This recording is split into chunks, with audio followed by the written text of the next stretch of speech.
Have you ever wondered about the profound connection between King Solomon, the wise builder of the temple, and a mysterious feminine figure named Sopfia? This isn't just a simple tale of a king and his wisdom. It's a deep, symbolic relationship that echoes through Gnosticism, Kabbalah, and Christian mysticism. Sophia, which means wisdom in Greek, is far more than an abstract concept. She is a living, divine, feminine principle, and her story with Solomon reveals the very nature of creation, redemption, and enlightenment. Today, we're going to journey through these ancient traditions to uncover how Sopfia, the soul of the world, guides Solomon, the enlightened ruler, in building a bridge between heaven and earth.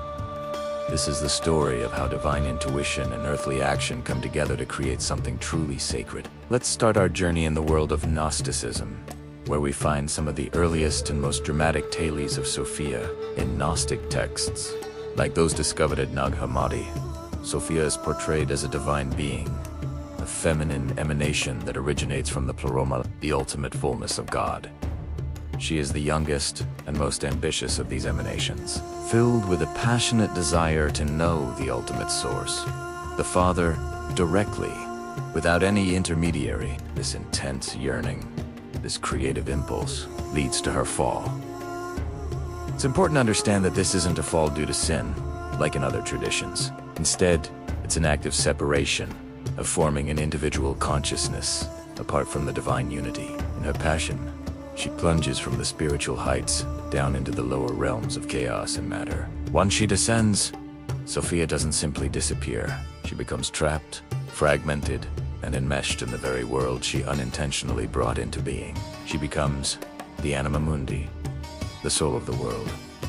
Imagine the entire material cosmos, with all its beauty and its suffering, being animated by this divine spark of fallen wisdom. Within every particle of creation, within every living soul, there is a piece of Sopfia, longing to remember its origin and return to the fullness of the Pleroma. Her story is one of tragic separation, but also of inherent, divine hope. The world of form is born from her descent, but that world carries within it the seed of its own redemption. Sopfia's unquenchable desire to reunite with the divine. This is where the figure of Solomon comes into play. In this Gnostic framework, Solomon isn't just a historical king.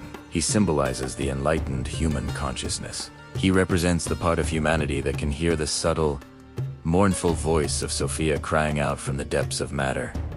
He is the one who perceives her longing. Solomon, through his legendary wisdom, his sense of order, and his commitment to justice, becomes the instrument of Sopfia's redemption.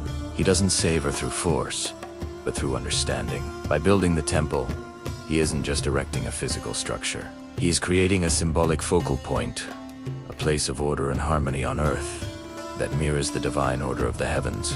In doing so, he builds the bridge that allows the fallen sparks of Sopfia, scattered throughout the world, to begin their ascent back to the source. He becomes the earthly redeemer who answers the cosmic call of the fallen divine feminine. Now, let's shift our perspective to the intricate and beautiful system of Kabbalah, where the relationship between Sopfia and Solomon is mapped onto the famous Tree of Life. In Kabbalah, wisdom is understood through different divine emanations, At the top of the tree, we have Wokma, which translates to wisdom. Wokma is seen as a masculine, active, and expansive principle. It's the primordial, unformed flash of divine insight, the seed of all potential, flowing directly from Keter, the crown of God.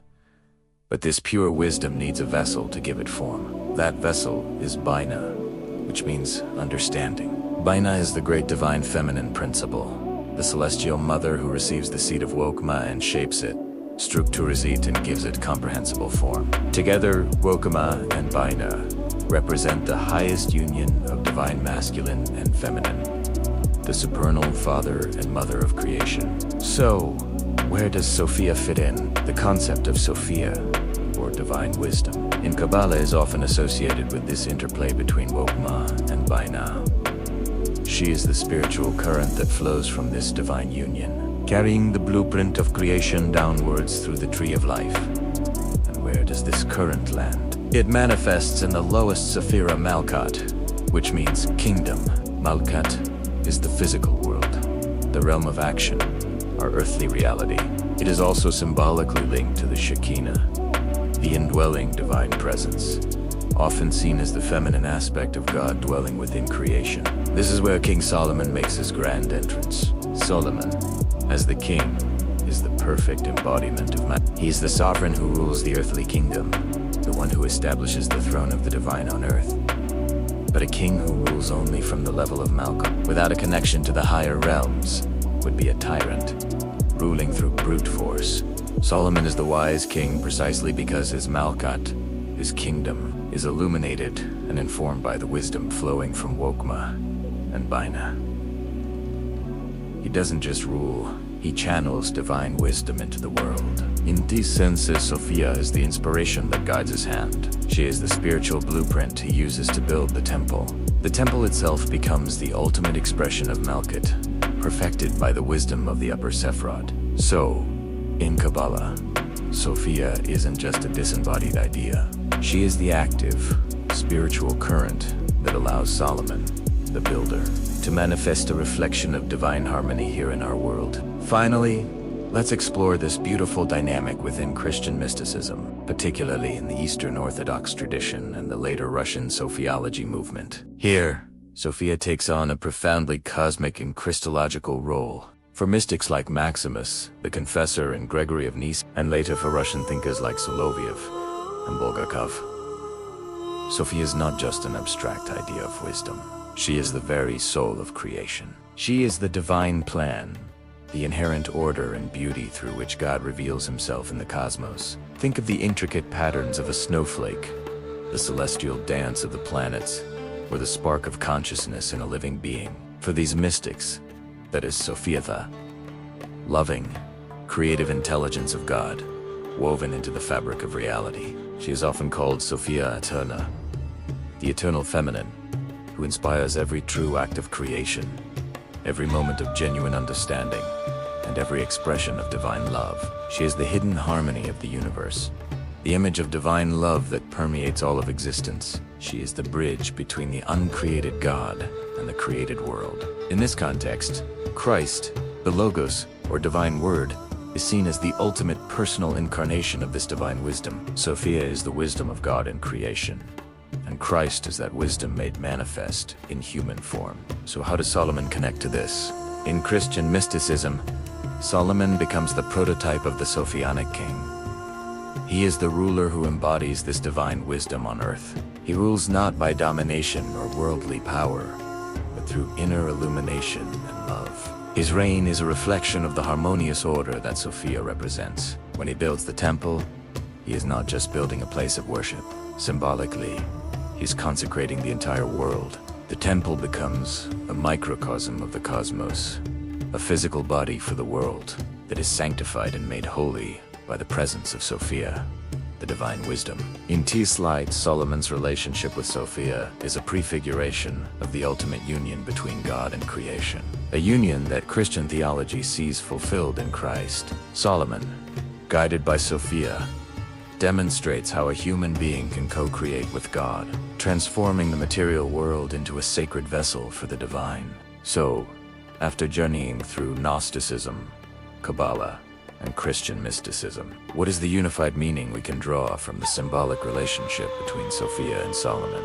It's a timeless allegory for the interplay between two fundamental aspects of reality and consciousness. Sopfia consistently represents the feminine principle. She is intuition, wisdom, and contemplation. She is the soul of the world, receptive to the divine light. Her story is one of descent into matter, a fragmentation that fills the cosmos with a deep longing for redemption and return to the source. Solomon, on the other hand, embodies the masculine principle. He is reason, action, and structure. He is the king, the builder, the one who applies wisdom in the world. He represents the process of realization and ascent, using his understanding to build and create order. He is the enlightened mind that hears Sophia's call and works to sanctify the material world. Sopfia is the why, the divine inspiration and blueprint. Solomon is the how, the practical application and manifestation. Therefore, Sopfia helps Solomon because she is the source of his vision. Without her, he would just be a king of brute force and ambition. With her, he perceives the divine order of the cosmos. He sees the heavenly template, and with that vision, he is able to build his earthly temple, not just as a monument to himself, but as a true reflection of that heavenly reality. Their relationship teaches us that true creation requires both intuition and action, both receptivity and structure. It shows us that the purpose of human consciousness, embodied by Solomon, is to recognize the divine soul of the world, embodied by Sopfia, and to build a life and a world that honors and redeems it. Thank you so much for joining me on this deep dive into the world of mystical symbolism. If you found this exploration of Sopfia and Solomon fascinating, please hit that like button and subscribe for more journeys into the heart of wisdom traditions. Let me know in the comments which aspect of their story resonates with you the most. Until next time, stay curious.